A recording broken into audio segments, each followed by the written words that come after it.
Hello mga kakapitbahay! So our today's ulam is chicken afritada. So here are our ingredients. We have onion, we also have garlic, tomato, red bell pepper, black pepper and bay leaves, crushed chili, annatto powder and paprika, potato, carrots, nor chicken, fish sauce, and of course our chicken. So mga kakapitbahay, dito ay nagpainit na tayo ng mantika, and yung mantika ay use po yan kasi nagtitipid tayo.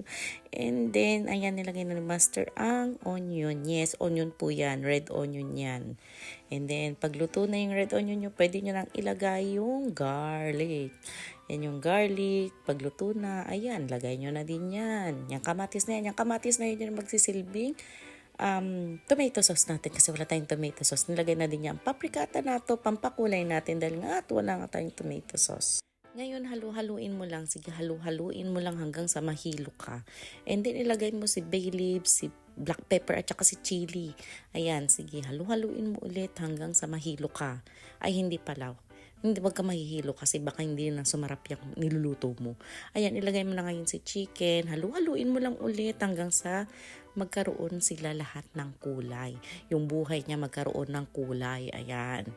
And then, pagka nalagyan na ng kulay yung buhay niya, takpan mo. Pag natakpan mo na siya, ayan, sige, haluin mo muna. Sige, haluin mo pa. Ayan, hinalo ni Master, tinakpan niya. Binuksan na naman niya, nilagay niya ang patis. Pagkalagay niya ng patis, tinakpan na naman niya. And binuksan na naman niya, nilagay naman niya ngayon ang Knorr chicken. Pagkalagay niya ng Knorr chicken, nilagay ang red bell pepper. Tinakpan ulit niya. And then, ayan, kumukulo na ang dugo ko sa iyo, kapitbahay. And then, hinalo-halo na naman ulit niya. Sige, halu-haluin mo. Halu-haluin mo. Ayan. Pag nahalo na niyang mabuti, I think tatakpan na naman ulit niya yan. Tingnan natin anong mangyayari. Ayan, hinalo-halo.